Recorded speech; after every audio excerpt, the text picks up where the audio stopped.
The story begins with a question that has haunted the American West for more than a century. Did Billy the Kid really die in 1881, or did he escape death and live under a new name? The screen flickers with images of a forgotten West, dusty saloons where whiskey spilled as fast as blood, revolvers flashing in the heat of gunfights, and the shadow of Sheriff Pat Garrett lifting his gun under the dim light of a New Mexico night. Billy the Kid. To some, he was a ruthless outlaw who left 21 men dead in his short life. To others, he was a misunderstood boy, an orphan who turned to crime because he had no other choice, a symbol of rebellion in a land where law was often written by the barrel of a gun. What history tells us is simple. On a July night in 1881, in the town of Fort Sumner, Pat Garrett confronted the Kid and ended his life with a single shot. The outlaw was buried the next day, just 21 years old. But here's where the story twists. Almost as soon as Garrett pulled the trigger, whispers began to spread. The wrong man had been killed, the body buried in that grave wasn't Billy's at all, and the Kid had slipped away into the desert night, free to live out his days under another name. Fact or myth? Truth or legend?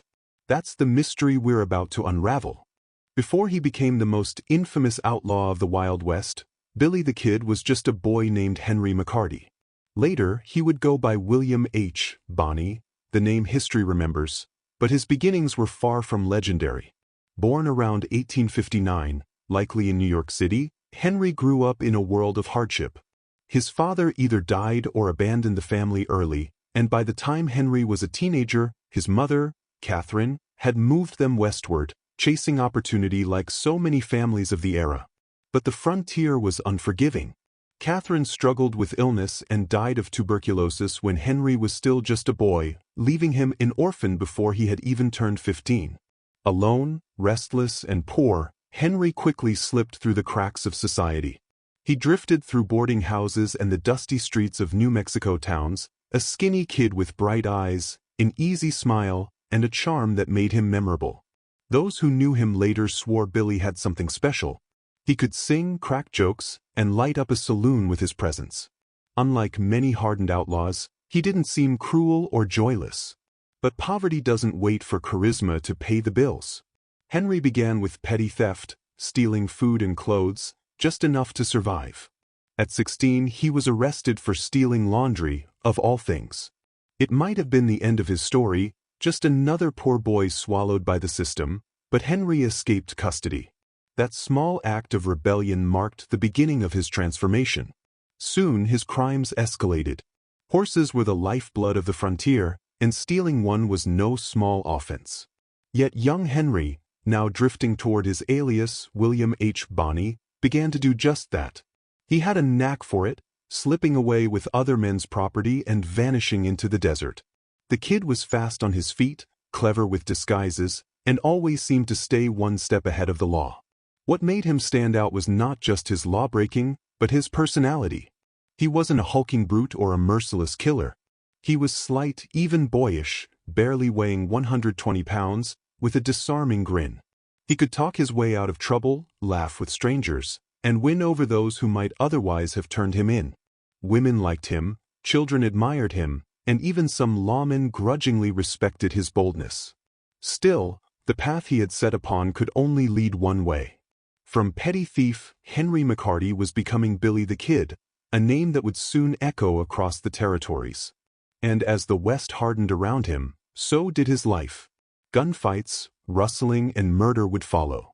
But at his core, Billy remained what he had always been, a boy abandoned by fate, carving out survival in a world where law and chaos collided. Billy the Kid wasn't born an outlaw. The West made him one. By the late 1870s, New Mexico territory was a land boiling with tension, lawless, corrupt, and ripe for bloodshed.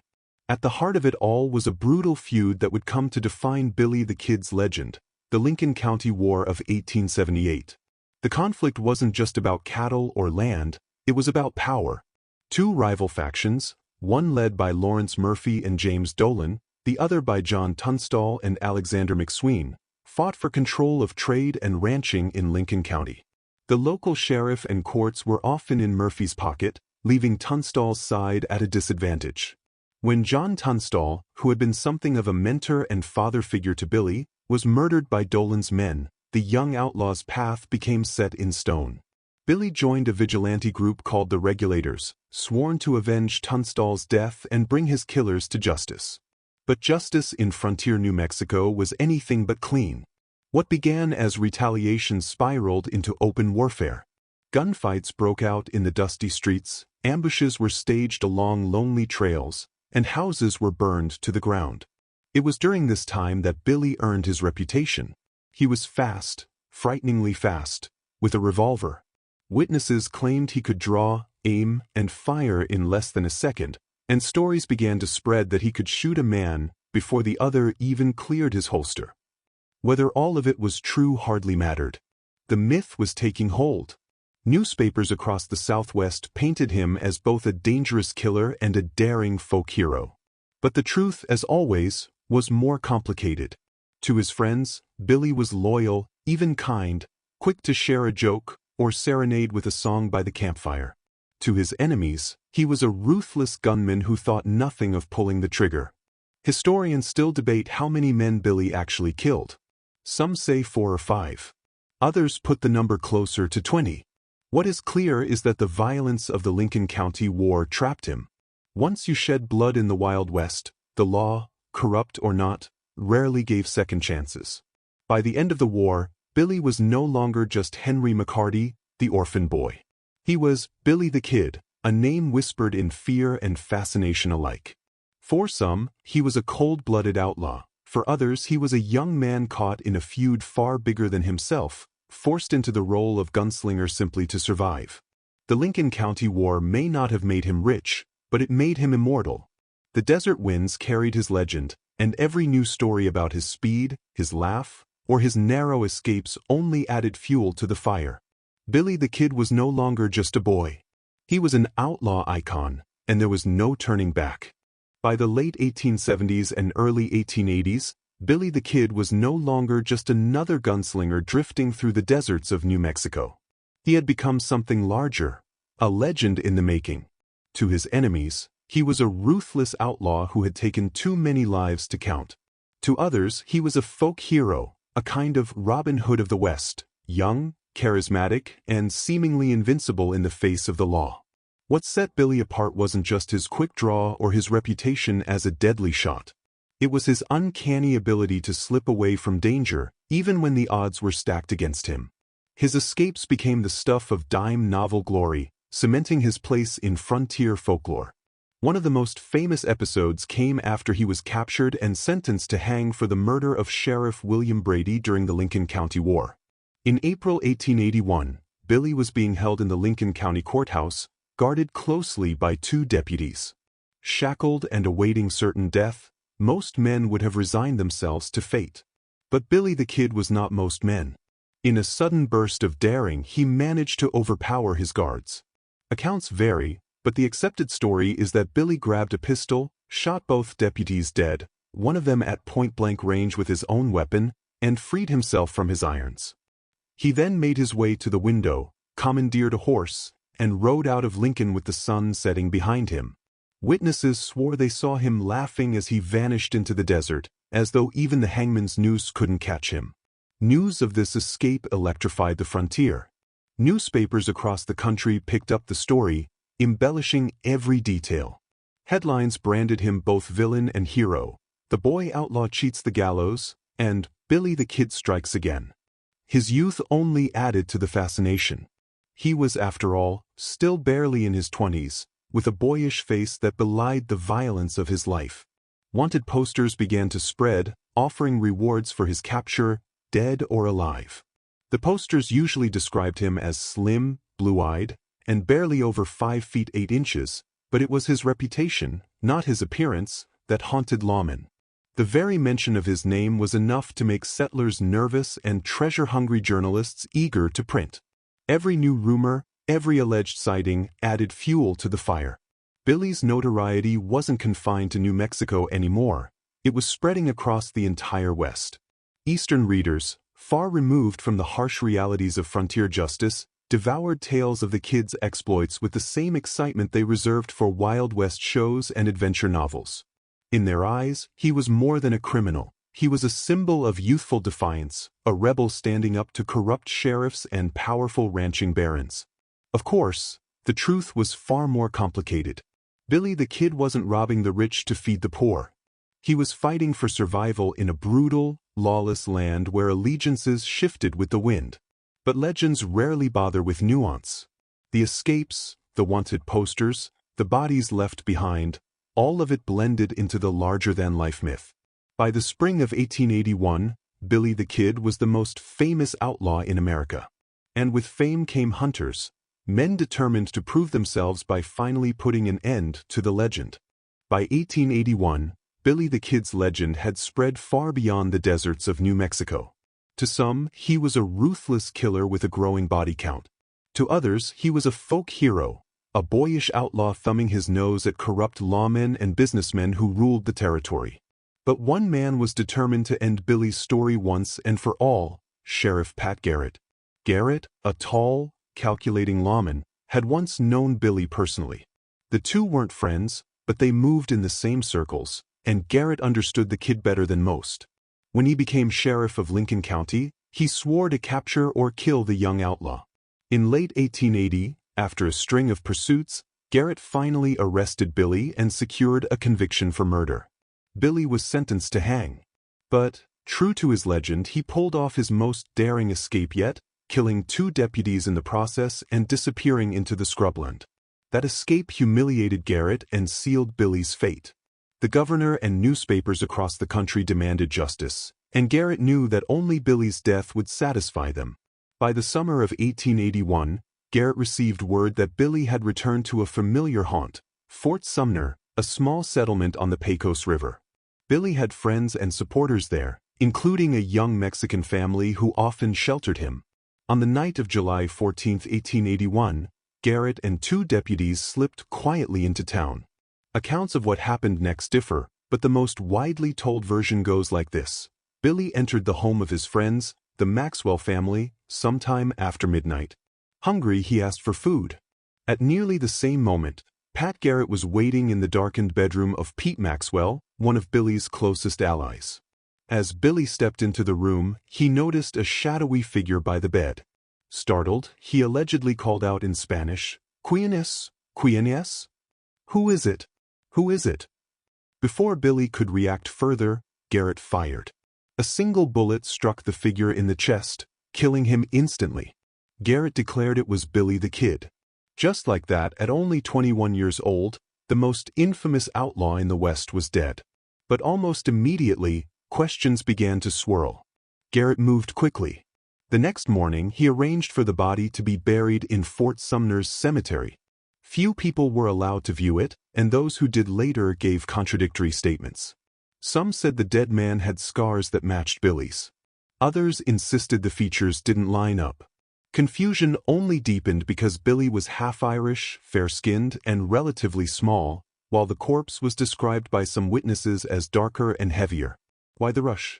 Some speculated Garrett feared the body might be stolen, or that if too many people saw it, doubt would spread. His official report was vague, and he later gave differing accounts of exactly how the confrontation unfolded. Was Billy armed? Did he even recognize Garrett in the shadows? Garrett never seemed entirely consistent. The burial itself did little to erase suspicion. Billy's grave was unmarked at first, and the wooden headboard that later carried his name was washed away in a flood. Over the years, shifting soil and damaged markers left the exact spot of his burial uncertain. To this day, no one can say with complete certainty where Billy's body lies. All of this fed into conspiracy theories that began almost immediately after his supposed death. Some locals swore Billy had slipped out of Fort Sumner that night and that Garrett had shot the wrong man. Others whispered that Garrett himself allowed Billy to escape, staging the shooting to collect his reward money and save his old acquaintance. Whatever the truth, Garrett maintained until his death that he had killed Billy the Kid. Yet the secrecy, inconsistencies, and absence of definitive proof ensured that doubts would linger. Billy's legend didn't die in Fort Sumner. In many ways, it was only reborn, giving rise to more than a century of speculation about whether the kid truly met his end that summer night, or whether he lived on under another name, free of the reputation that had once made him famous. The night Sheriff Pat Garrett fired his revolver in that dim adobe house at Fort Sumner, the story was supposed to be finished. Billy the Kid, the most notorious outlaw of the American West, was dead at just 21. But almost immediately, doubts began to swirl. Some said Garrett had shot the wrong man. Others whispered that Billy had slipped away in the confusion, vanishing into the desert under cover of darkness. And before long, sightings began to trickle in, reports of a young, boyish outlaw seen in Texas saloons, in the border towns of Mexico, even in the mountains of Arizona. Each story carried the same eerie refrain: Billy wasn't dead. He was still out there, smiling that crooked smile and dodging the law as he always had. For decades, the rumors never died. Families swore their fathers or uncles had known Billy after 1881. Old ranch hands claimed he'd worked under an alias in dusty cattle towns. Some even insisted he'd married, settled, and grown old under the wide western sky. But the most famous claim came in 1950, nearly 70 years after Billy's supposed death. In the small town of Hico, Texas, an elderly man named Brushy Bill Roberts stepped forward with a shocking announcement. He was Billy the Kid. His real name, he said, was William H. Bonney, and he had not died in Fort Sumner. According to Brushy Bill, Sheriff Garrett had staged the killing with another man's body, allowing Billy to escape. What made his claim more than idle talk were the details. Brushy Bill seemed to know things about Billy's life that few outsiders could: names, places, secret memories that matched known accounts of the kid's story. He carried scars in the same places Billy was said to have been wounded. He even spoke with the same wit and humor that friends of Billy had described, charming and sharp despite his years. The old man's claim electrified the press. Reporters flocked to Hico, desperate for interviews. Photographers snapped his picture, comparing his weathered face to the boyish outlaw captured in the only authenticated photograph of Billy the Kid. And in 1950, Brushy Bill went further. He petitioned the governor of New Mexico for a full pardon, one Billy had been promised decades earlier but never received. But was he the real thing? Skeptics argued that Brushy Bill was simply an old man who had convinced himself of a fantasy, or worse, a clever imposter craving one last taste of fame. He stumbled on some questions, failed to convince surviving acquaintances, and the governor ultimately rejected his petition. Within months, Brushy Bill Roberts was dead, his body buried under his claimed name, William H. Bonney. And yet, the controversy lingers. Was Brushy Bill truly Billy the Kid, having cheated death and hidden in plain sight for 70 years? Or was he just another echo of the legend? Proof not that Billy lived, but that the world could never let him die? Either way, the rumors ensured one thing: Billy the Kid's story did not end in Fort Sumner. It became something larger, a riddle that refuses to be solved. The desert winds still whisper the same question that haunted Fort Sumner in 1881. Did Billy the Kid really die that night, or did he live long enough to watch his own legend grow? Sheriff Pat Garrett swore the boy was dead. Newspapers wrote the obituaries. But the stories never stopped, and neither did the sightings. And maybe that's the truth that matters most. Because whether he was gunned down at 21, or lived on under another name, Billy the Kid never truly left the West. His shadow still lingers in the canyons, his laughter echoes in the saloons of memory, and his legend, like the desert itself, refuses to be buried. Maybe Billy the Kid died in 1881. Or maybe he lived long enough to watch his own legend grow. Either way, the kid never really left the West. Because legends don't die, they just ride on. But Billy wasn't the only outlaw whose death sparked a century of doubt. Another gunslinger, just as infamous, may have pulled off the ultimate escape. Was Jesse James really gunned down in 1882? Or did he vanish into the shadows, letting the world mourn a man who wasn't in the grave? That's the mystery we'll unravel next time. So, what do you believe? Was Billy the Kid killed at Fort Sumner, or did he cheat death and outlive the law? Tell me your theory in the comments, and if you want more legends of the Old West, hit subscribe.